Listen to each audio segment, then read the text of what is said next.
noche y después nos pegan el nivel. Desconectado del celular porque aquí abajo no hay señal, pero normal, me da igual, ¿no? No me pongas así, pues así más me enfoco. Con tantos libros que hay aquí va a salir más loco. Desde la biblioteca, de tapas del agua que está pegando la seca y el calor.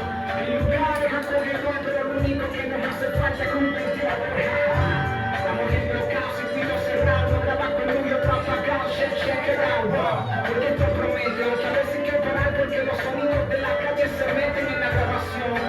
Estudio casero como cuando empezamos desde cero en esta cuestión, volviendo a la raíz, dándole a este traumatis para que varios traclistas tengan CD, desde Fernando para seguir grabando y disparando tanto, y como es.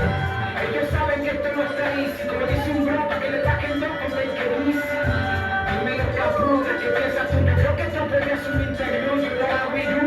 Desde el consultorio de los fucking crackers, motherfucker, detumbando el sistema como un hacker. Nos pusieron de preaviso cuando el señor dijo que nada más para la gente que tenemos permiso de siempre. Lo vamos picando, por eso vamos. Decisión a la cuenta de 3, 2, 1. Réplica. Vamos, aprieta.